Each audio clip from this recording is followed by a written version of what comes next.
오늘 본문 말씀을 가지고 요한계시록 강의 29번째 시간으로 마지막 때 14만 4천의 성도라는 제목으로 함께 나누겠습니다. 우리 함께 제목을 따라합니다. 마지막 때 14만 4천의 성도. 네, 고맙습니다. 사랑하는 여러분, 우리는 요한계시록 11장, 12장, 13장 말씀을 통해서 이 마지막 때에 주의 몸된 교회를 대적하고 또 성도들을 핍박하고 결국 죽음에 이르기까지 하는 그런 어둠의 세력에 대해서 살펴보았습니다. 먼저는 용으로 이렇게 묘사가 된 계시록의 환상으로 묘사가 된 사탄 마귀에 대해서 우리가 살펴보았고요. 그리고 땅으로부터 올라온 짐승으로 계시가 된 묘사가 된 적그리스도에 대해서도 살펴보았습니다. 나아가서 바다로부터 올라온 짐승입니다. 죄송합니다. 그리고 나아가서 땅으로부터 올라온 짐승으로 묘사가 된 거짓 선지자에 대해서도 이제 살펴보았습니다. 그렇게 요한계시록 11장부터 13장이 끝난 이후 하나님께서는 갑자기 이제 방향을 완전히 또 바꾸십니다. 그래서 요한계시록 14장에 가서는 사도 요한쌤에게 하늘 보좌를 보게 하세요. 하나님의 영광스러운 보좌, 우리 구주 예수 그리스도를 바라보게 하세요. 자, 그렇다면 그 이유가 무엇일까요? 요한계시록 11장부터 13장까지 주의 몸된 교회와 성도들을 무섭게 핍박하고 막 죽음에까지 이르게 하는 그런 어둠의 세력들에 대해서 보게 하시고 나서 방향을 완전히 바꿔서 하늘 보좌를 보게 하신 그 이유가 무엇일까요? 그 이유는 분명합니다. 이 성도를 핍박하고 죽음에 이르게 하고 교회를 무너뜨리고 대적하는 이 어둠의 세력은 이미 하나님의 영광스러운 군대에 의해서 이미 패배한 존재들이고, 그리고 지금 당장은 그들이 반응을 하고 그들이 정치적인 권세 그리고 종교적인 권세 그리고 여러 사회 문화를 휘어잡고 성도들을 핍박하고 교회를 대적한다 할지라도 결국 교회와 성도들은 최후의 승리를 얻게 될 것이다 라는 소망을 주시기 위해서 하늘 보좌를 보여주신 것임을 믿으시기를 간절히 주의 이름으로 축복합니다. 우리가 그러한 이해를 바탕으로 이제 오늘 요한계시록 14장 말씀을 보겠습니다. 오늘 14장 1절부터 5절까지 역시 한 절 한 절 읽어가면서 하나님이 오늘 우리에게 주시는 은혜의 교훈을, 영적인 교훈을 찾겠습니다. 그 은혜의 시간이 되기를 간절히 바랍니다. 할렐루야. 자, 1절을 함께 읽겠습니다. 14장 1절입니다. 또 내가 보니 보라 어린 양이 시온산에 섰고, 여기까지만 보겠어요. 또 내가 보니, 요한계시록 11장에서 13장 앞서 말씀드린 것처럼 그 어둠의 세력들에 대해서 보았어요. 얼마나 마음이 아팠겠어요.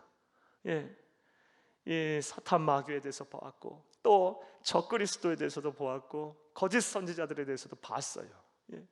얼마나 사도 요한이 마음이 참담했겠습니까? 성도들이 교회가 막 무참히 죽고 다치고 막 핍박을 받고 막 박해를 받고 멸시와 천대를 받고 그런 어려운 모습을 환상과 계시로 보았는데 마음이 얼마나 힘들고 어려웠겠어요.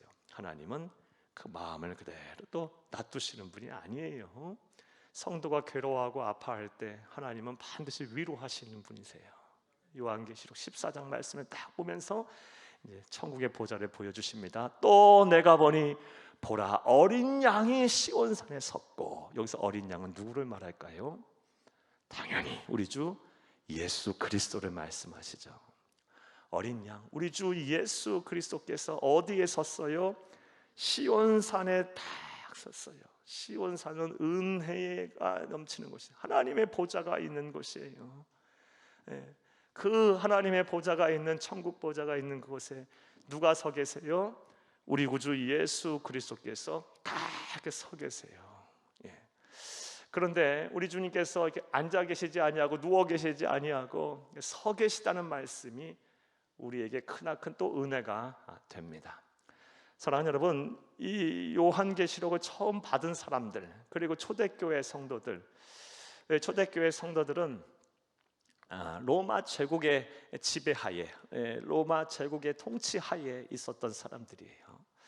그 사람들은 이 14장 1절 말씀에 어린 양이 시온산에 딱 서 계시다라는 이 계시의 말씀을 그들이 보았을 때 아마도 로마 황제가 이 개선식에서 개선 장군을 맞이하는 로마 황제의 모습을 아마 떠올렸을 거라고 생각이 됩니다.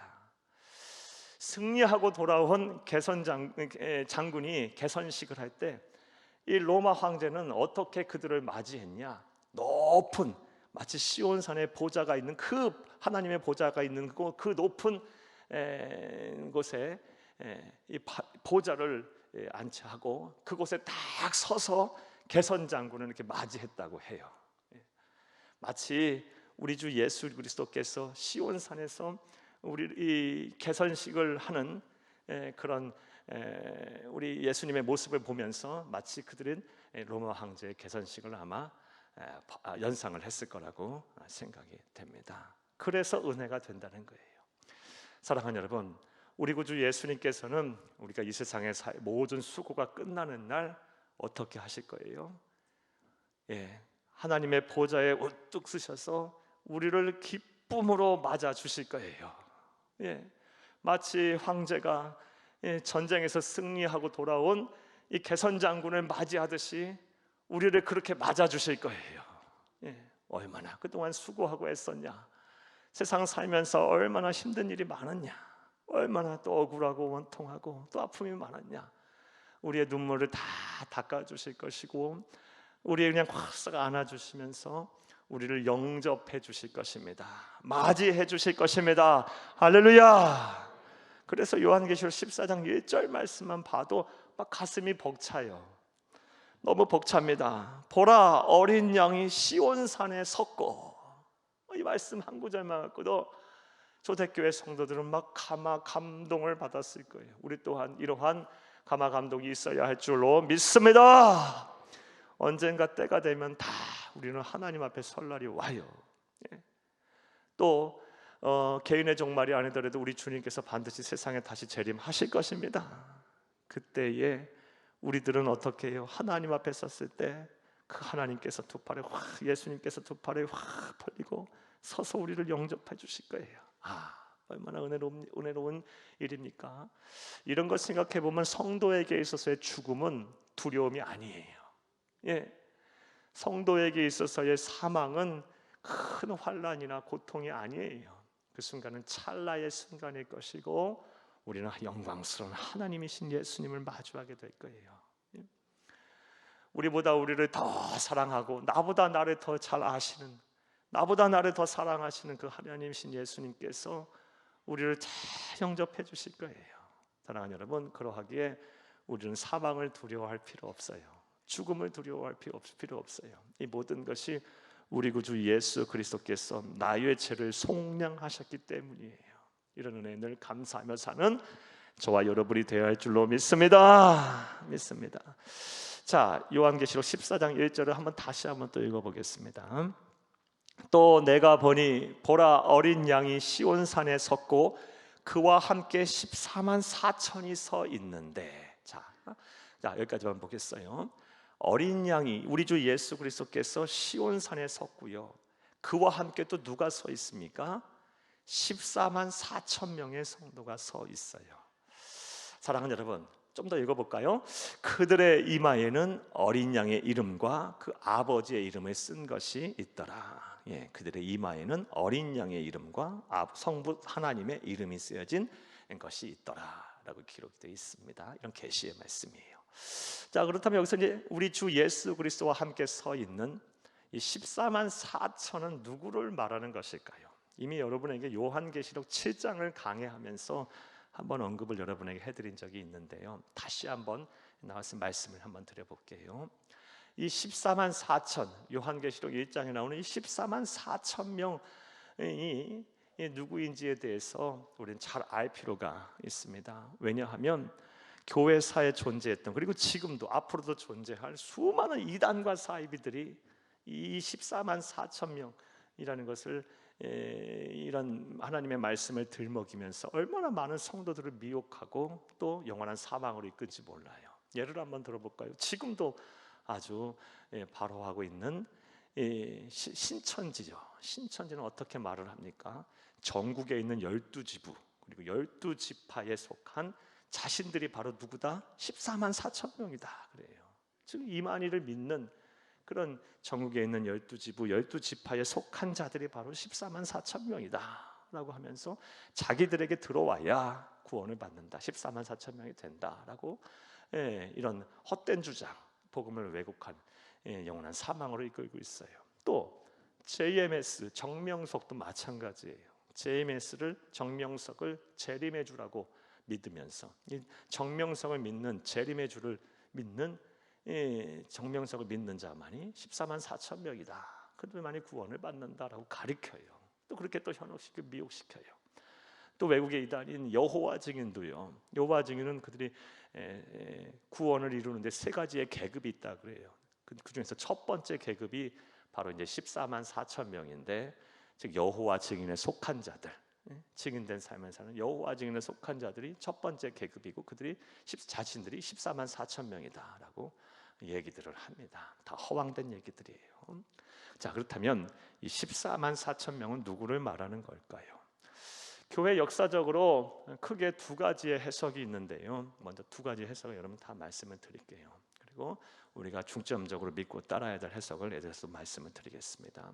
첫 번째 해석은요, 마지막 때 환란의 시대에 구원을 받을 유대인들이다라고 말하는 사람들이 있었어요. 지금도 있어요. 많이 있어요. 그렇게 해석을 하는 사람. 이렇게 해석을 하는 사람들은 그냥 문자 그대로 해석을 하는 사람들이에요. 하나님께서는 한 번 택한 자 끝까지 사랑하시고 또 이스라엘 민족을 하나님께서 그렇게 사랑하시고 축복하시겠다고 약속을 하셨기 때문에 마지막 환란의 시대에 유대인들 14만 4천 명 하나님 반드시 구원하신다라고 해석을 하는 사람들이 있어요. 그런데 이런 해석은 조금 빈약합니다. 여러분 신뢰할 수가 없어요. 다음과 같이 해석을 하시기를 간절히 바라요. 14만 4천 명에 대해서는 여러분 요한계시록 7장에서도 말씀드렸다시피 상징적으로 해석을 하는 것이 옳습니다. 14만 4천이라는 숫자가 어떻게 나왔습니까? 구약에 하나님의 경외하고 예수 믿어 하나님 구원을 받은 하나님의 백성을 대표하는 12지파, 구약의 12지파, 그리고 신약에 예수를 그리스도 믿어 하나님의 자녀된 성도들을 대표하는 12사도들을 곱한 다음에 하나님의 수, 많다라는 뜻의 하나님의 숫자, 완전한 숫자인 1000을 곱하면 14만 4천 명이 나와요. 그러니까 14만 4천이라는 뜻은, 명이라는 것은 누굴 말합니까? 구약의 성도, 예수 오시기 전에 하나님의 백성이 된 구약의 성도들, 그리고 예수가 오심으로 시작된 마지막 때에 구원을 받게 될 신약의 성도, 그 숫자가 많아요. 많은데 그 모든 성도들을 가리키는 것임을 믿으시기를 간절히 주의 이름으로 축복합니다. 그러니까 우리도 거기에 지금 포함이 되어 있는 거예요. 우리는 지금 신약의 백성, 성령의 시대, 교회의 시대, 또 예수 오신 이후부터 우리는 말세를 살고 있죠. 마지막 때 환란의 시대를 지금 향해 가고 있는 지금 우리 이 시대를 살고 있는 우리 중에 예수를 그리스도 믿어 하나님의 자녀 우리들은 다 뭐예요? 14만 4천 명 구원받은 하나님의 백성임을 믿으시기를 간절히 주의 이름으로 축복을 합니다. 그러니까 사도 요한쌤께서 그렇게 구약의 성도, 신약의 성도, 먼저가 하나님의 백성들, 천국의 보좌에 있는 그 14만 4천 명 우리 주님과 더불어 함께 있는 그 성도들의 모습을 본 것입니다. 본 것이에요. 이렇게 믿고 이렇게 해석하고 이렇게 믿으시는 여러분들이 다 되기를 간절히 바랍니다. 할렐루야. 그러니까 우리가 14만 4천 명에 포함이 된 거예요.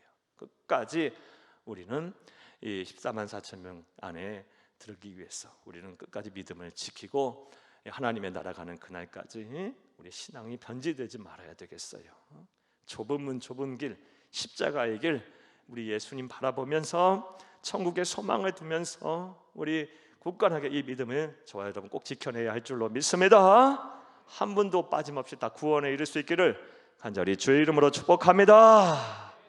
자, 그런데 그 모습이, 그들의 모습이 어땠어요? 우리 읽었다시피 그 이마에 어린 양의 이름이 있어요. 예수 그리스도의 이름이 있고 또 성부 하나님의 이름이 있다라고 14장 1절은 기록을 하고 있어요. 또한 상징적인 것이겠죠. 마치 요한계시록 13장 18절 말씀, 14장 바로 전 구절인 18절 말씀에 이런 말씀이 있어요. 짐승의 표를 가진 자, 짐승의 표인 666의 표를 가진 그런 불신자들, 그 이마와 그 오른손에 이 짐승의 표인 666을 가진 자만이 마지막 환란의 시대에 이 거짓 선지자들, 그리고 적그리스도 사탄의 그 배우, 사탄이 그 배우가 있고요. 이 짐승의 표인 666을 가진 사람들만이 물건을 서로 사고 팔고 살 수가 있는 그런 시대가 올 텐데, 그들과 완전히 이렇게 대조를 이루는 그런 표현 방법이라고 생각하시면 되겠어요. 표현으로 성도의 이마에는 뭐가 있다? 짐승의 표 666이 아닌 우리 구주 예수 그리스도의 이름이 있고 성부 하나님의 이름이 있음을 사도 요한쌤께서 계시로 본 것입니다.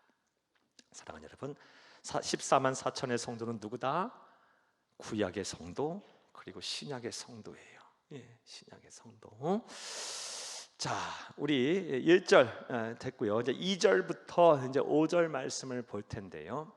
2절부터 5절까지의 말씀은 이 14만 4천 명의 4천의 성도의 특징에 대해서 이제 알 수가 있어요. 그러니까 이 14만 4천에 포함된 우리들도 이제 이 세상을 마지막 때 환란의 시대에 어떻게 살아야 하는지에 대한 답도 될 수가 있는 것입니다.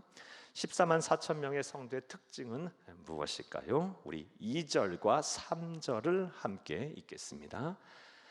내가 하늘에서 나는 소리를 들으니 많은 물소리와도 같고 큰 우레소리와도 같은데 내가 들은 소리는 검은 고 타는 자들이 그 검은 고를 타는 것 같더라. 사도 요한이 무슨 소리를 들었어요. 환상, 하늘 보좌를 보고 또 우리 주 예수 그리스도가 서 계신 모습을 보고 14만 4천 명의 성도를 보았고 무슨 소리가 들려왔어요. 그 소리가 많은 물소리와도 같고, 여러분 막 연상을 해보세요. 많은 물소리가 막 이 시내에 물이 막 흘러내리는 저 막 맑은 그 물이 막 흘러내리는 것을 한번 연상해 보시고 떠올려 보세요. 그리고 이제 뭐 또 큰 우레소리, 천둥 소리와도 같은데 내가 들은 소리는 그 가운데 또 검은 고 타는 자들의 그 검은 고를 타는 것 같더라. 그런 소리가 들려왔어요. 자, 3절 함께 읽겠습니다. 그들이 보좌 앞과 내 생물과 장로들 앞에서 새 노래를 부르니, 항상 성경을 볼 때는 지시어를 잘 봐야 되죠. 그들이 여기서 누굽니까? 14만 4천 명의 성도를 말합니다. 우리들을 말해요. 그리고 우리보다 먼저 앞서간 성도들을 말해요. 땅에서 함께 읽습니다. 땅에서 속량함을 받은 14만 4천 밖에는 능히 이 노래를 배울 자가 없더라. 아멘. 사랑하는 여러분, 우리가 2절과 3절 말씀을 통해서 마지막 환란의 시대에 구원받을 성도들, 그리고 이미 하나님의 나라 간 구약의 백성들, 신약의 백성들, 하나님의 백성들이 특징이 무엇입니까? 그들이 뭘 해요? 찬송을 불러요. 구속의 찬송을 불러요. 구원하심과 속량하심에 대한 찬송을 부르고 있음을 우리가 보게 됩니다. 그러니까 우리 성도들이 이 세상을 어떻게 살아야 되냐? 마지막 환란의 시대에 구속의 찬송을 많이 부르면서 살아야 된다는 거예요. 하나님에 대한 구원에 대한 찬송을 부르고 또 우리의 죄를 속량하신 것에 대한 찬송을 불러야 돼요. 이런 실천과 이런 은혜가 있기를 간절히 주의 이름으로 축복합니다. 이게 바로 14만 4천의 구원받은 성도들의 특징이고 우리가 또 앞으로 그렇게 살아야 할 것입니다. 실천해야 될 사항이라고 볼 수가 있습니다. 자, 그런데 그들이 부르는 노래가 어떤 노래입니까? 3절을 함께 읽겠습니다. 3절입니다. 그들이 보좌 앞과 내 생물과 장로들 앞에서 새 노래를 부르니, 여기까지만 보겠어요. 새 노래를 부르고 있어요. 그냥 들어보지 못한 새 노래를 부르고 있어요. 여기서 말하는 새 노래는 그렇다면 무슨 노래를 말할까요? 여러 가지만 해석을 하는 사람들이 있어요. 이 지상에서는 들을 수 없는 정말 신비롭고 조화로운 그런 영화로운 찬송을 부른다라고 이렇게 해석을 하는 사람도 있는데, 우리 흔히 또 그러죠. 막 목소리가 되게 좋고 노래를 잘하는 사람들 가리켜 천상의 목소리, 천사의 목소리 막 이렇게 표현하죠. 막 그렇게 해석을 하는 사람도 있긴 해요. 하지만 여기서 말하는 새 노래는 그런 의미로 해석하는 것보다는 다음같이 해석을 하시는 게 좋겠습니다. 사랑하는 여러분, 우리가 고린도후서 5장 17절 말씀에 보면 그런즉 누구든지 그리스도 안에 있으면 새로운 피조물이라, 이전 것은 지나갔으니 보라 새 것이 되었도다 라고 말씀하고 계세요. 그리스도 예수 안에 있으면 새로운 피조물이 됩니다. 그러니까 여기서 말하는 새 노래는 음정 박자 가사가 새로운 것이 아니라, 그렇게 그런 의미에서 새 노래가 아니라 새로운 피조물이 된 자가 부르는 노래라고 해석을 하시는 것이 좋겠어요. 그것이 맞아요. 그러니까 다시 말해서 예수를 그리스도 믿어 거듭난 자만이 부를 수 있는 노래, 다시 말해서 성령 하나님을 그 심령에 모신 자만이 부르는 수 있는 노래, 그러니까 우리가 부르는 노래가 아니라 성령 하나님이 부르게 하시는 노래예요. 우리가 불신자였을 때, 우리가 예수를 믿지 않았을 때, 거듭나지 않았을 때, 성령 하나님을 우리의 심령에 모시지 않았을 때 어떻게 찬양을 해요? 무슨 찬양을 합니까? 그런데 우리가 예수를 그리스도 하나님의 자녀가 되고 우리 안에 이제 영이 막 충만해지면요, 하나님을 막 찬송하고 싶어요. 우리의 입에서 찬송이 떠나지를 않아요. 성령이 충만해지면 충만해질수록 이 찬양의 깊이가 깊어져요. 그 감동이 더 깊어져요. 막 은혜가 넘쳐요. 그냥 누가 시킨 것도 아닌데 우리 안에서 이전에는 불러보지 않았던 새 노래가 막 터져 나와요. 그 노래임을 믿으시기를 간절히 주의 이름으로 축복합니다. 축복해요. 우리가 예수를 만나서 그 예수를 믿고 또 하나님의 은혜 속에 막 성령 충만함 속에 살면요, 그냥 막 입에서 자연적으로 찬송이 붙어 있어요. 그리고 하나님께 막 감사하게 돼 있고 막 기쁨이 넘쳐요. 이런 노래, 이런 새 노래를 지금 누가 부르고 있어요? 우리보다 앞서간, 또 우리가 또 천국에 가서 불러야 할 것이고, 성도들, 또 우리가 또 불러야 할 것이고, 마지막 환난의 시대에 또 이 세상에서 환난을 겪고 이겨내면서 구원을 받을 그 성도들이 부르게 될 찬송입니다. 그러므로 저와 여러분은 이 세상 사는 동안 또 우리가 뭘 해야 되겠어요? 부지런히 이 구원과 속량을, 죄의 속량을 해주신 그 하나님께 영광을 돌리는 찬송을 많이 불러야 할 줄로 믿습니다. 나아가서 이 찬송의 내용이 조금 우리 또 확장이 될 필요가 있어요. 먼저는 구원과 죄를 속량해 주신 그 하나님의 은혜에 대해서 찬송하는, 구원에 대한 감격과 기쁨에 대한 찬송을 불러야 하고, 우리의 찬양이 조금 더 이렇게 확장이 될 필요가 있어요. 특별히 마지막 환난의 시대를 사는 우리들은 어떠한 찬송을 불러야 할까? 앞서 이 11장부터 13장까지의 내용의 연속선상에서 우리가 생각을 해보면 그 답을 알 수가 있어요.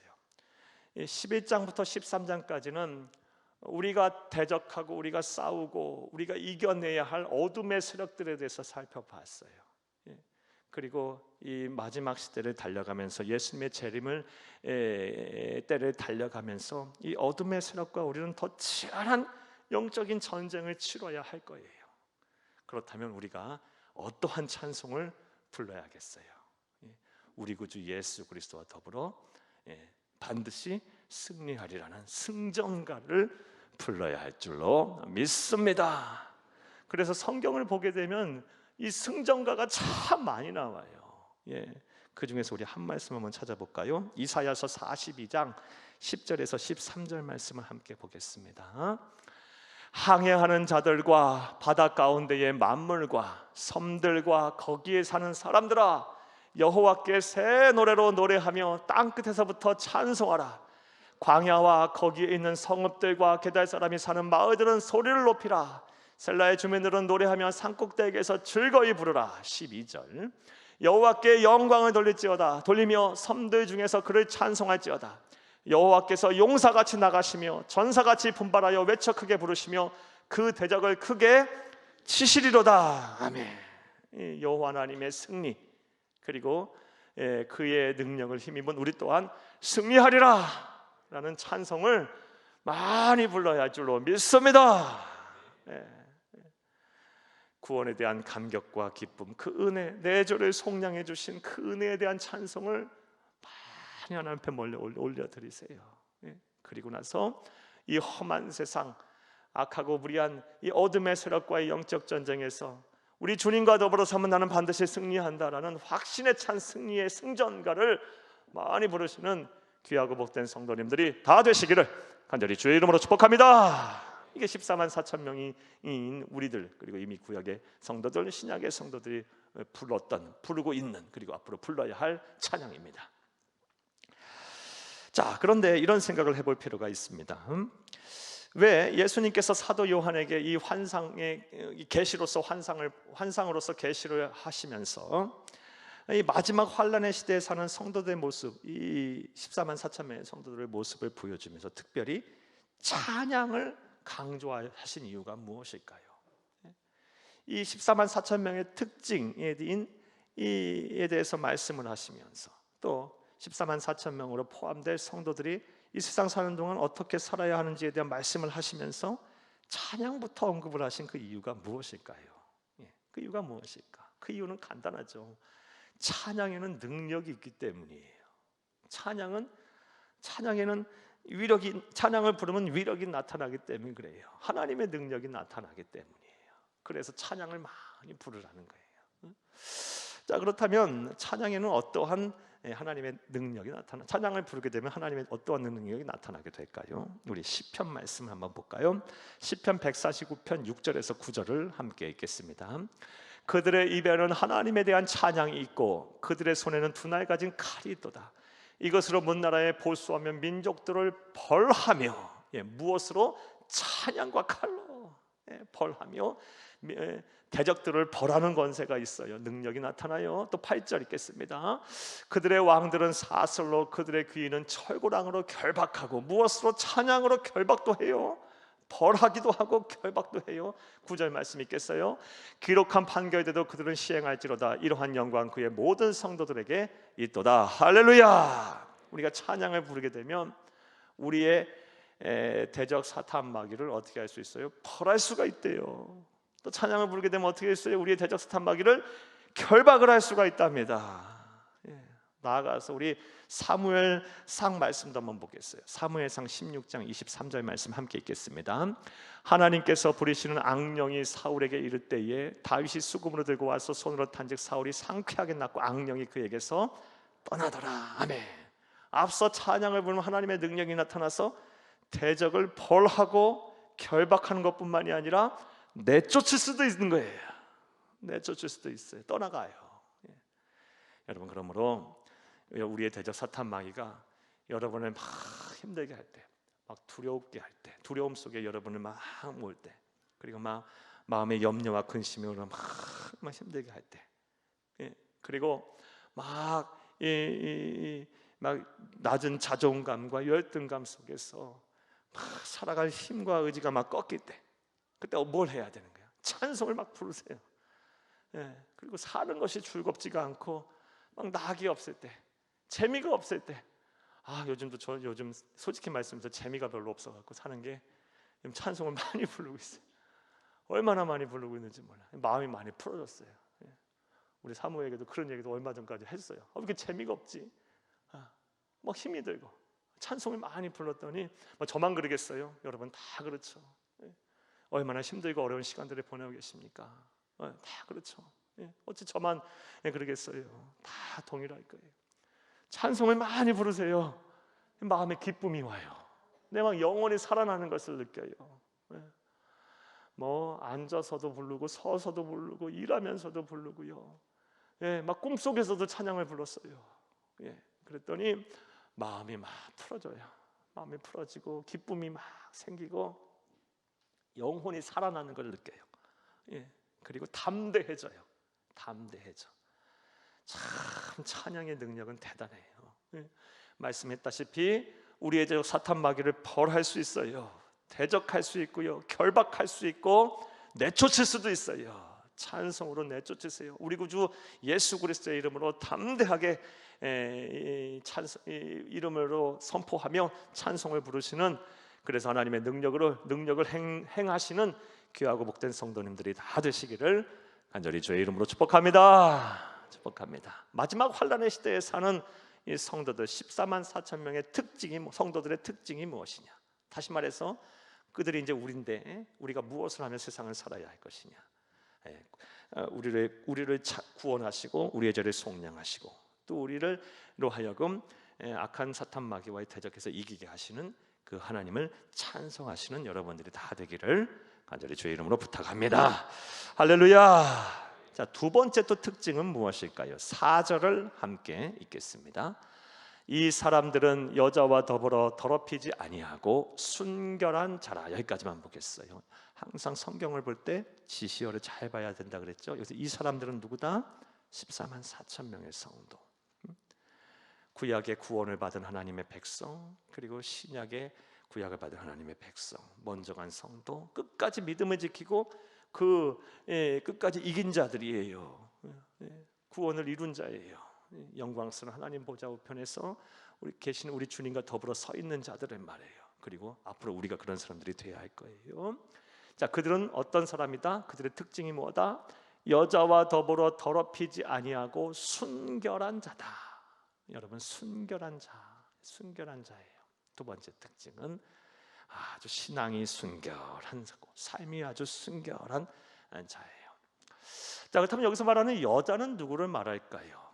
여자는 누구를 말할까? 요한계시록 17장 4절에서 6절을 함께 읽겠습니다. 그 여자는 자줏빛과 붉은빛 옷을 입고 금과 보석과 진주로 꾸미고 손에 금잔을 가졌는데 가증한 물건과 그의 음행에 더러운 것들이 가득하더라. 그의 이마에 이름이 기록되었으니 비밀이라. 큰 바벨론이라. 땅의 음녀들과 가증한 것들의 어미라 하였더라. 6절. 또 내가 보매 이 여자가 성도들의 피와 예수의 증인들의 피에 취한지라. 내가 그 여자를 보고 놀랍게 여기고 크게 놀랍게 여기니. 아멘. 여러분, 4절에서 6절을 딱 봐서 알다시피 여기서 여인은 누굴 말합니까?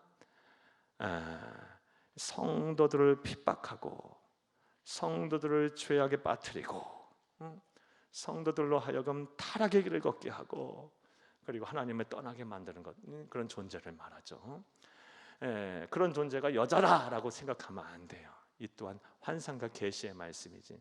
실제로 기독교 역사를 보면 그래서 우리 여인들, 여자들을 하등하게 생각하고 막 차별하고 무시하고 핍박하고 그럴 때도 있었어요. 여긴 여인은 그런 오늘날에 오는 우리 자매님들이 말씀하는 것이 아니고요. 이 또한 환상이고 상징적인 계시의 말씀이에요. 여기서 말하는 여자란 정확히 표현을 해드리면 하나님을 떠나게 만들고 그리고 타락으로 이끌어가는 세상의 여러 종교, 이념, 가치관들을 말해요. 그리고 죄를 짓게 만들고 또 음란한 일을 행하게 만들고 하게 만드는 이 세상에 있는 여러 문화들을 말해요. 이런 것들을 말해요.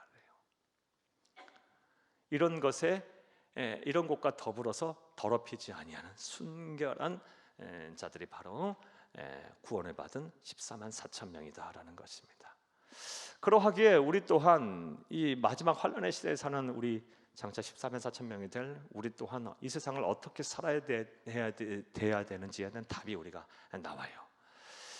하나님을 떠나게 만들고 그리고 죄를 짓게 만들고 타락하게 만들고 그리고 하나님을 섬긴다고 하면서 세상까지 겸하게 만드는 여러 종교, 철학, 이념, 가치관, 사회, 문화와 더불어서 우리의 몸을 더럽혀서는 안 되겠어요. 우리의 정신을 더럽혀서는 안 되겠어요. 이것을 로마서에서는 다음과 같이 표현을 합니다. 로마서 12장 2절을 함께 읽겠습니다. 12장 2절입니다.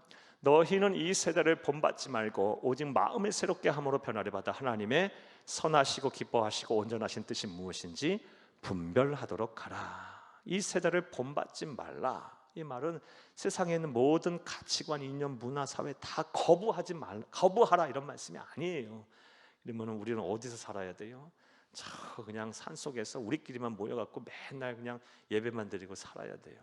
예. 그리고 세상에 있는 모든 과학과 기술과 이런 거 전부 다 거부하고 문명 이런 거 다 거부하고 살아야 돼요. 그 말씀이 아니고요. 우리는 세상에서 살아야 돼요. 그리고 우리가 이루어야 될 하나님의 나라는 세상 안에 있어요. 예. 그러하기에 이 세대를 본받지 말라는 것은 앞서 말씀드린 여인과 더불어 더럽히지 말라 이런 말씀하고도 같은 얘기예요.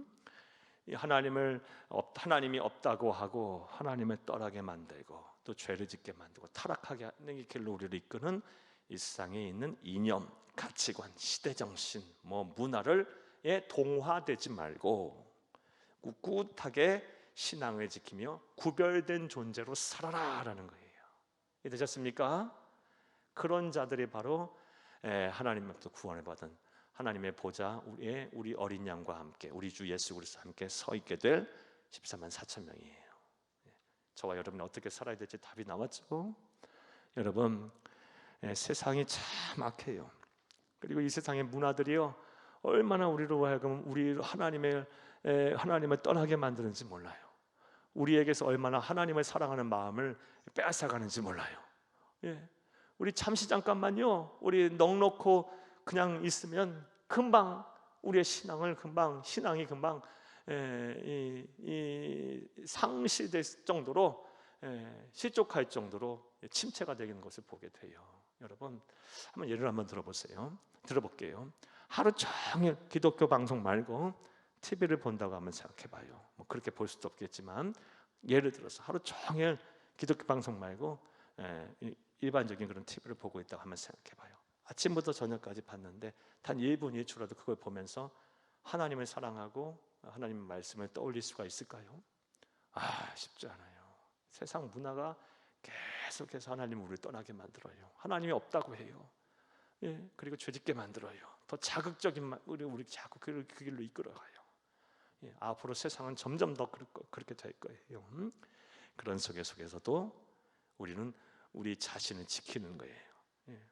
우리의 믿음은 딱 지키는 거예요. 그거에 동화되지 않고 하나님의 선하시고 기뻐하시고 온전하신 뜻이 무엇인지를 분별을 잘하는 자가 바로 요한계시록 14장 4절 말씀에 여자와 더불어 몸을 더럽히지 아니하는 14만 4천 명의 성도의 모습임을 믿으시기를 간절히 주의 이름으로 축복합니다. 그러니까 우리가 이 세상 문화를 접할 때도 잘 분별하셔야 돼요. 예. 아무거나 막 다 좋다고 막 보고 듣고 막 누리고 그러면 안 돼요.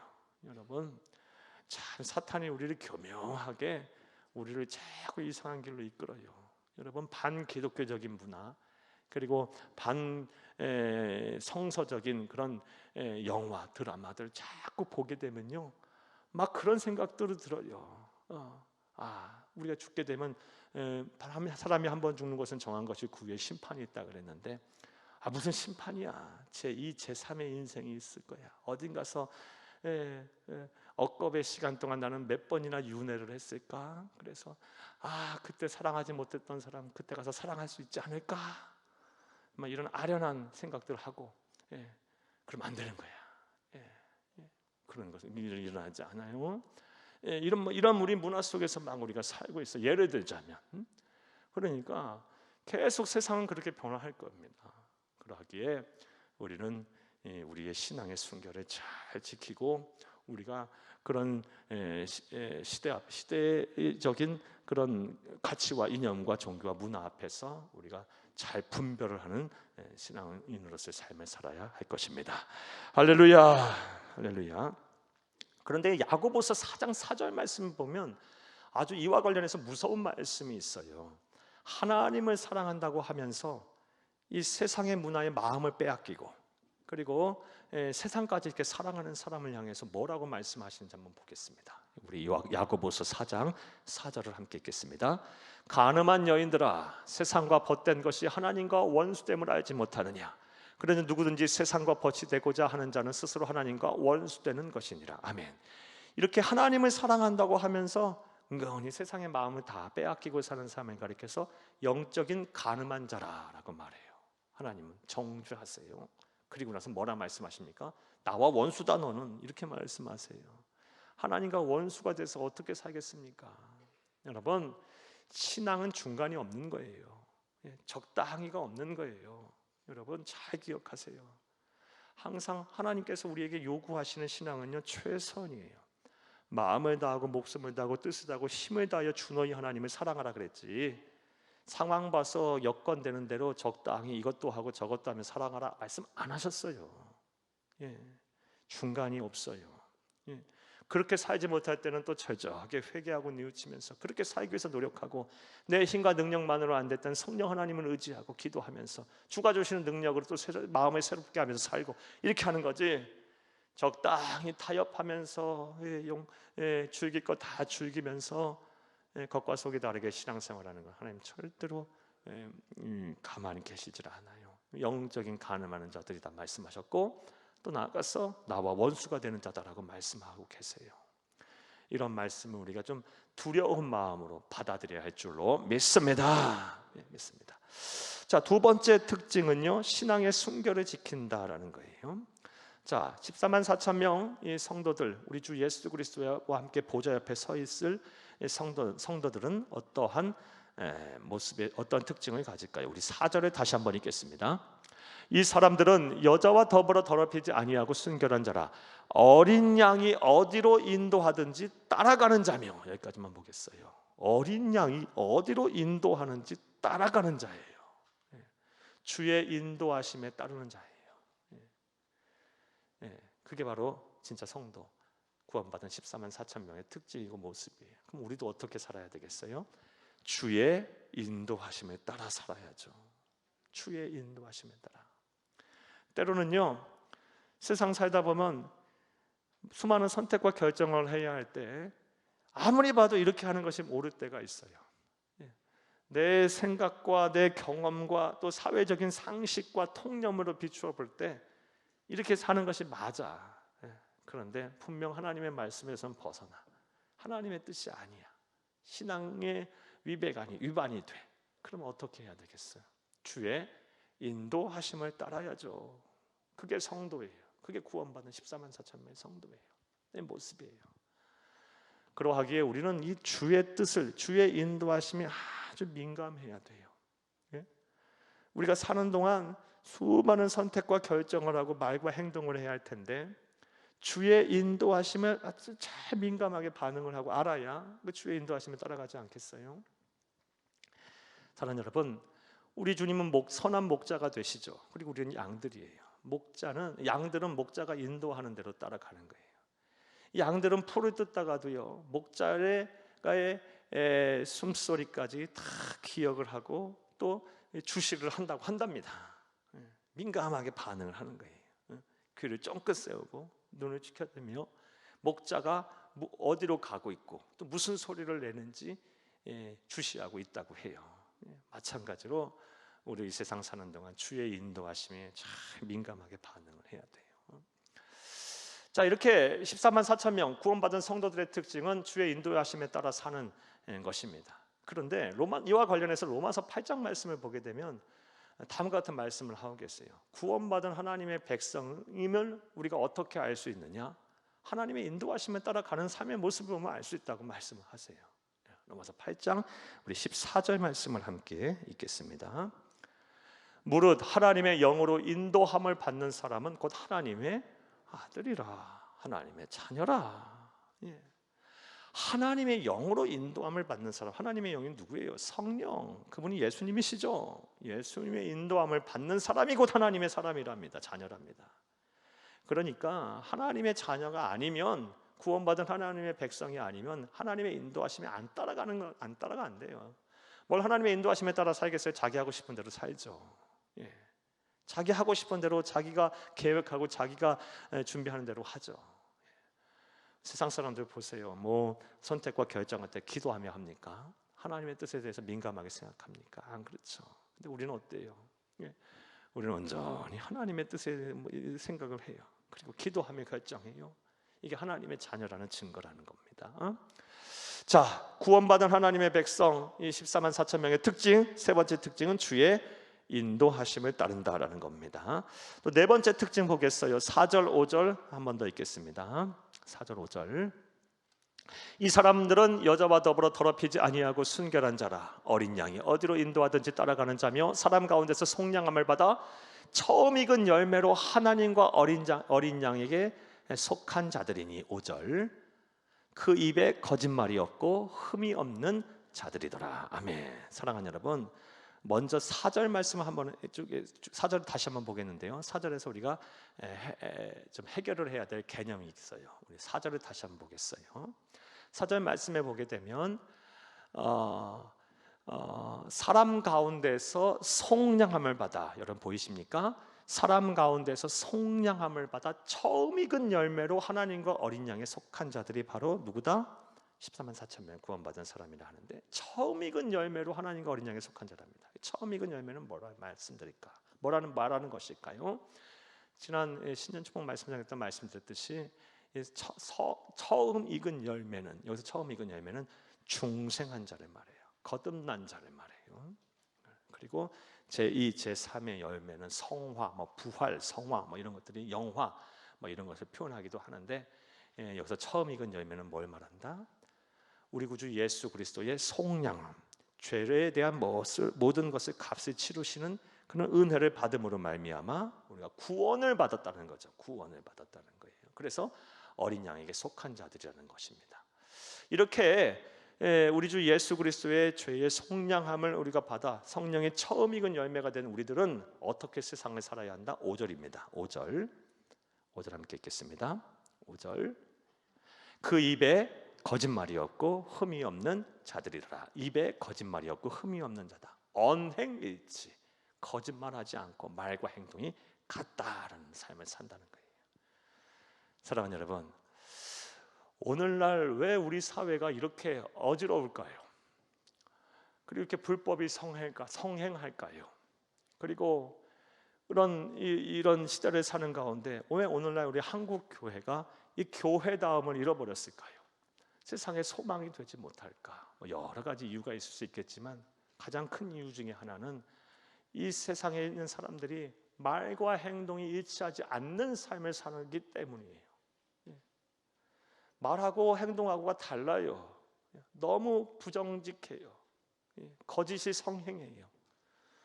저와 여러분도 참 우리 잘 생각을 하고 제 자신과 또 우리들의 자신의 모습을 잘 비춰봐야 돼요. 우리 그리스도인들이 세상을 살면서 언행일치 아니하는 삶을 살고 또 있기에 오늘날 한국 교회가 교회다움을 잃어버린 거라고 생각이 돼요. 더 저와 여러분 더 말과 행동이 일치하는 삶을 살아야 돼요. 참 이거 쉽지 않죠. 참 쉽지 않아요. 우리가 말로는 하나님의 말씀대로 산다고 하면서 삶의 자리에서 하나님 말씀대로 살지 못하는 부분들이 얼마나 많은지 몰라요. 목사인 저부터 시작해서 우리 모든 성도들이 더 말과 행동이 일치하는 삶을 살게 되면 그런 성도들이 모인 교회를 통해서 하나님께서는 이 세상에 있는 교회들을 갱신시키실 것이고 또 교회다움을 회복하게 하실 거예요. 한국 교회의 소망은요, 언행일치하는 목회자 성도들이 넘쳐날 때 다시 한국 교회는 소망을 되찾게 될 거예요. 그런 시작, 우리부터, 저와 여러분부터 온전히 해야 할 줄로 믿습니다. 그것이 해도 되고 안 해도 되고의 문제가 아니고 그게 바로 구원받은 성도들의 모습이에요. 그게 구원받은 성도들의 모습. 얼마나 우리가 말한 거와 행동한 거와 다르게 살아요. 말은 그렇게 해놓고요, 뒤에서 딴 생각하고 딴 일하고, 그런 경우가 얼마나 많아요. 그리고 말은 또 이렇게 번지르르하게 해놓고 또 속으로는 딴 마음을 품는 경우가 또 얼마나 많아요. 세상이 다 그런다고 우리까지 그렇게 살아서는 안 되는 거예요. 저와 여러분은 다 열심히 말과 행동을 일치하는, 그래서 우리 구주 예수 그리스도 앞에서 거룩하고 흠없이 보존된 모습으로 우리가 살아야 할 줄로 믿습니다. 에베소서 1장 4절에서 5절 말씀을 보게 되면 우리 주님께서 우리를 태초부터 선택하신, 예정하신 이유는요, 우리 구주 예수 그리스도 앞에서 거룩하고 흠없이 보존하기 위해서 우리를 그렇게 세우셨답니다. 그러니까 이게 무슨 말이냐? 하나님의 백성된 우리들은 우리의 몸과 마음을요 거룩하고 흠없이 보존을 해야 돼요.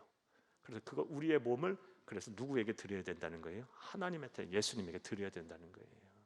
우리의 몸이 막 부정직하고 말과 행동을 일치하지 않고 고가 속이 다른 그런 것으로 이렇게 하나님이신 예수님에게 우리의 몸을 드리고 정신을 드리는 것이 아니고, 우리의 몸과 마음을 거룩하고 흠없이 잘 보존해서 깨끗한 말과 행동이 일치하는 아주 정직하고 진실한 모습으로 우리 예수님께 잘 드려야 하나님께서 우리의 몸을 기뻐 받으신답니다. 그것이 바로 태초부터 우리를 예정하신 목적이랍니다.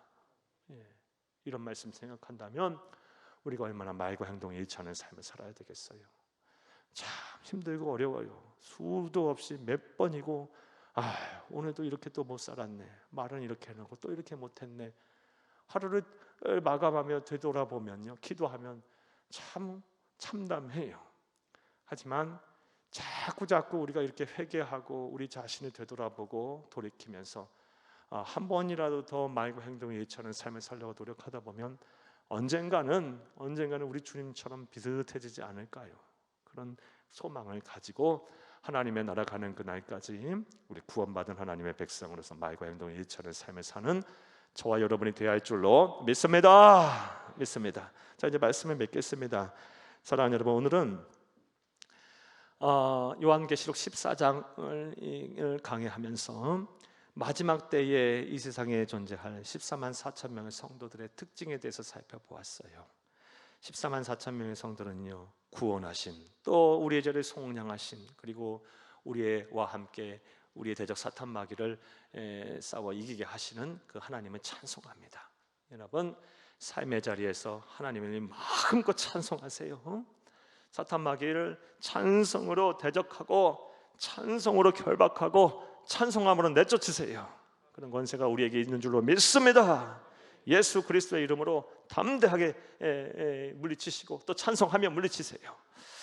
또 나아가서 이 구원받은 14만 4천 명의 성들은요, 신앙의 순결을 지켜요.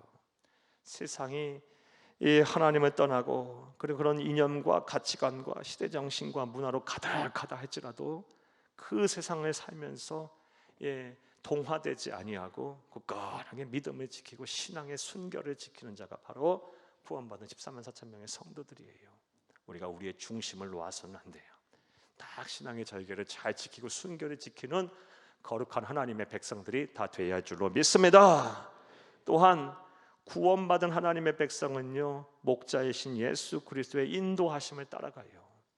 이 주의 인도하심에 늘 민감하게 반응하고 주의 뜻을 잘 찾고요, 그리고 주의 뜻에 주의 인도하심에 때로는 내 의지, 내 경험, 내 지식, 내 고집, 내 이익도 좀 때로는 내려놓고 꺾으면서 주의 인도하심을 온전히 순종하는 저와 여러분이 되어야 할 줄로 믿습니다. 나아가 예수 그리스도에게 우리의 앞에 거룩하고 흠없는 우리의 모습을 몸을 온전히 드리기 위해 언행일치 하는 삶을 살아야 할 것이에요. 이것이 바로 구원받은 14만 4천 명의 성도들의 모습이고, 우리가 이렇게 살 때 하나님께서는 우리에게 더 큰 은혜와 복을 주셔서 이 세상 살아가는 동안 하나님의 나라가는 그 힘들고 어려운 좁은 길을 잘 걸어가게 하실 거예요. 이런 은혜와 복이 저와 여러분의 복이 되기를 간절히 주의 이름으로 축복합니다. 자, 들으신 말씀 생각하시면서